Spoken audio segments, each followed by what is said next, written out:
Hi everyone, my name is Gautam Gupta and I want to welcome you all to my YouTube channel, Universal Fundamentals.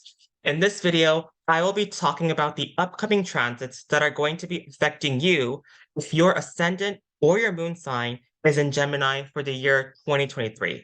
Now, like I've said before, we have a lot of planetary changes that are going to be taking effect in the coming year, and these changes are going to be affecting all of us depending on what our ascendant and moon sign are. But before I begin talking about the Gemini ascendant and moon sign 2023 predictions, I do want to invite everybody to please check out my website, universal-fundamentals.com, where you guys can sign up for my free monthly newsletter and you'll get it delivered straight to your email address. And you will also learn more about me and what I do as a Vedic astrologer. If you happen to find this video helpful and useful, then please give it a thumbs up by hitting the like button. Doing so will tremendously help me out with the YouTube algorithm, which will allow other users like you to locate this video. And also, please subscribe to my YouTube channel and make sure to hit that bell notification icon so you do not miss out on any of these similar YouTube videos that I will be uploading in the future. And I also want to let everyone know that I practice sidereal Vedic astrology and not Western tropical astrology. So make sure you know what your correct ascendant and moon sign are according to Vedic astrology. So with that being said, let's begin with talking about the important transits that are coming up for a Gemini ascendant or moon sign for 2023. So, the first important event that will be occurring this year is that transiting Saturn is going to officially enter the sign of Aquarius on January 17th of 2023, and it's going to remain there until March 29th of 2025.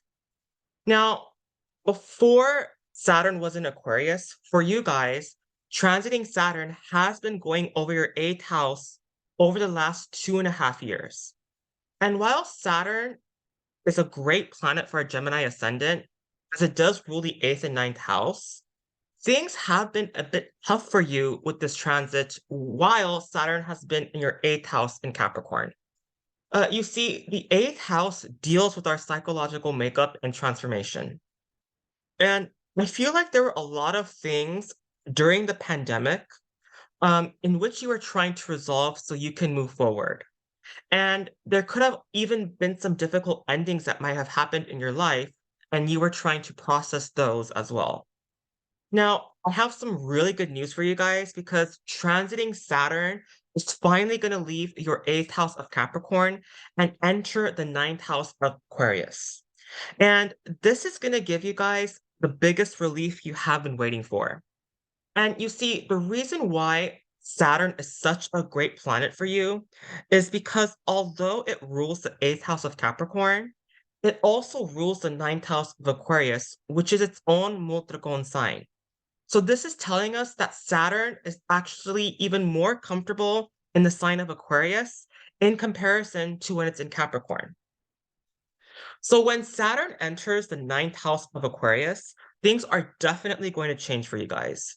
Uh, I see you guys becoming more serious about the things you believe in when it comes to your spiritual beliefs and other areas of your life.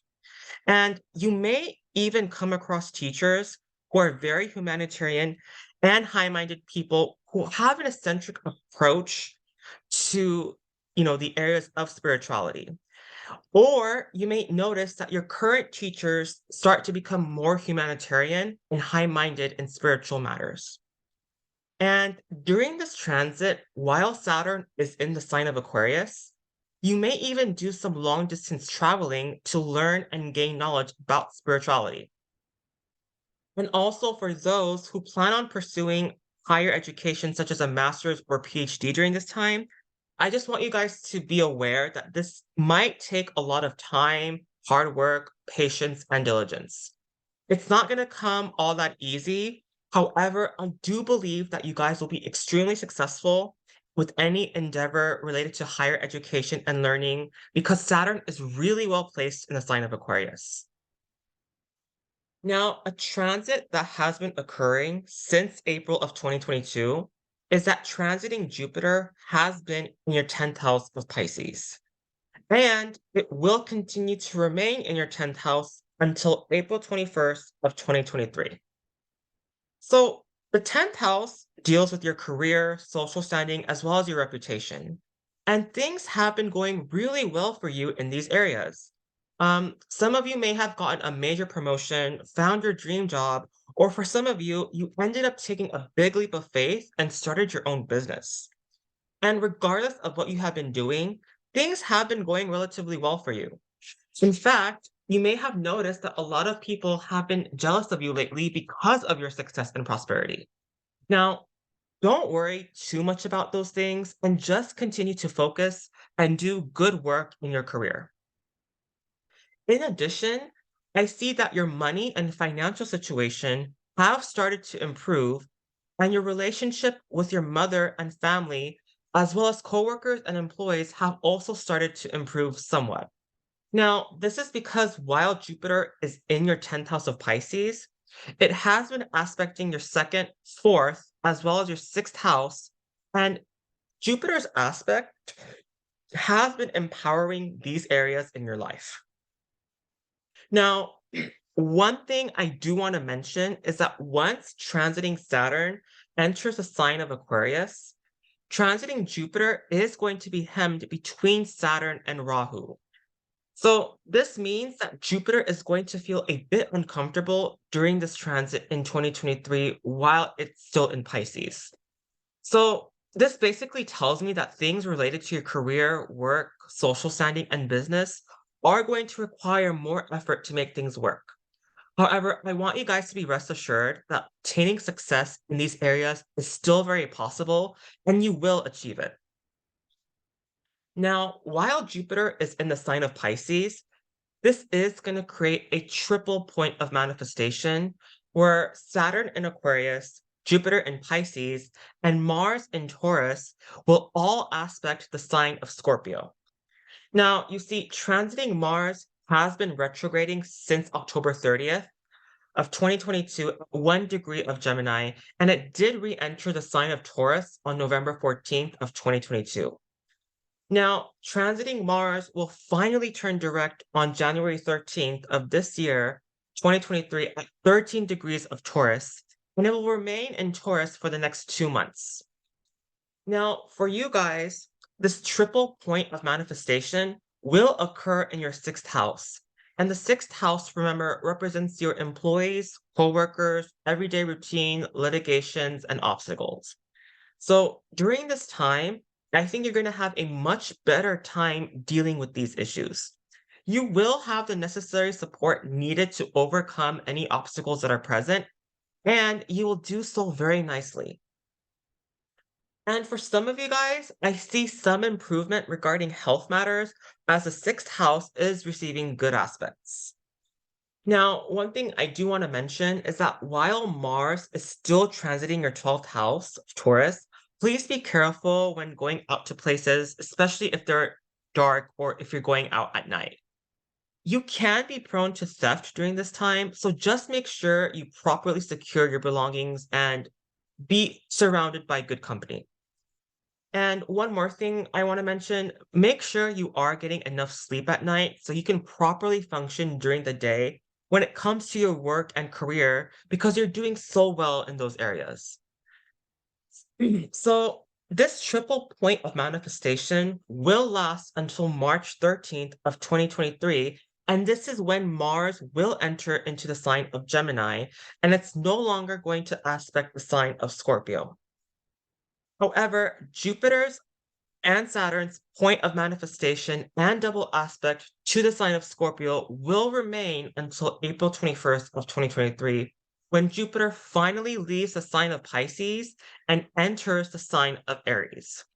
Now, at this point, Jupiter will no longer aspect the sign of Scorpio, but the double point of manifestation from March 13th through April 21st will remain positive for the sixth house matters. Now, ever since March of 2022, transiting Rahu has been going over your 11th house, and transiting Ketu has been going over your 5th house. And this transit is going to continue all the way through November 28th of 2023. Now, the good thing about this transit for you guys is that transiting Rahu in the 11th house is actually one of the best houses to be in transit-wise because Rahu is a malefic planet. And remember, malefic planets do very well in the 11th house. So things related to your network circles, friends, groups, organizations, income, great gains, and siblings have been going very well for you lately. And you probably came across many influential people that have been helping you elevate to the next level of either your career or life in general. And with Rahu in the 11th house, some of you may have gotten even a nice sum of bonus or money either through your work or other ventures. And the good news is all of these success and prosperities will continue throughout the year until November 28th, when transiting Rahu will finally enter your 10th house of Pisces. And this will actually be another favorable transit for you guys. Now, conversely, ever since March of 2022, transiting Ketu has been going over your 5th house of children, investments, creativity, entrepreneurship, as well as your mind in general. Now, you may have found that these things felt blocked for you throughout the last year. And some of your creative projects may have felt a bit inhibited as you felt that you could not put your best foot forward in these things. In addition, if you have any children, you may have felt that they needed more of your attention than usual. Now, the good news is that on April 21st of 2023, transiting Jupiter is finally going to enter the sign of Aries, and it will be in your 11th house conjunct Rahu. And I want you guys to remember that this transit of Jupiter in Aries will last until May 1st, 2024. So when Jupiter enters the sign of Aries, it will aspect your 3rd house, your 5th house, as well as your 7th house. So therefore, Jupiter's transit in Aries is actually going to alleviate some of the issues that Ketu in the 5th house has been causing you. I see that you will have a lot more clarity as to what you should do with your children, as well as any speculative or entrepreneurial ventures. And I also see Jupiter's aspect to your 5th house really increasing the value of your investments. So if you have the opportunity to invest in something, take advantage of it. And Jupiter's aspect to your 5th house will also give you that mental clarity, which is going to help you so much with your decision-making abilities. Now, coincidentally, Saturn in Aquarius will aspect the signs of Aries, Leo, as well as Scorpio. So the signs of Aries and Leo are going to be very positively affecting you as these two signs are receiving a point of manifestation from both Jupiter and Saturn. So anything related to the 11th house and 3rd house matters will go excellent throughout the time Jupiter is in Aries. So once Jupiter enters into your 11th house of Aries, I think this is going to be one of the best times in your life to get into a relationship, especially if you're single, of course. And Jupiter in the 11th house is one of the best houses for bringing in a relationship because it aspects the 5th house of dating and courtship, as well as the 7th house of relationships and marriage. Furthermore, Rahu is also going to be aspecting the same houses as well, so this will be really beneficial for Gemini ascendants or moon signs when it comes to relationships. In fact, some of you may be attracted to a foreigner during this time, as Rahu does represent foreigners. And if you're already in a relationship, then I see things getting so much better for you guys. And because Saturn is in Aquarius in your 9th house, and it's casting its 3rd aspect to this Rahu Jupiter conjunction in your 11th house, this is going to really empower and solidify the possibility of a relationship. Now, Saturn, Rahu, and Jupiter's aspect to the 3rd house of Leo is going to give you many opportunities for short distance traveling. And I think this will be very beneficial for you, especially if you're going for any learning or educational purposes. I think you're just really going to learn a lot and gain a lot of wisdom and information. And one last thing, if you happen to have younger siblings, then I do see things improving with them relationship wise. Okay. So this is what I wanted to cover regarding what's going to happen for a Gemini ascendant or moon sign for the year 2023. I hope you guys got something out of this. Once again, if you found this video to be helpful and useful, then please give it a thumbs up by hitting the like button. Doing so will tremendously help me out with the YouTube algorithm so this video can reach a vast audience. And also, if you're new to my channel and would like to see similar videos like this in the future, then please subscribe to my YouTube channel and click on the bell notification. And lastly, if you would like to know more about me and what I do as an astrologer, then please check out my website, universal-fundamentals.com. Thank you so much, everybody, and I will see you all on the next video. Take care.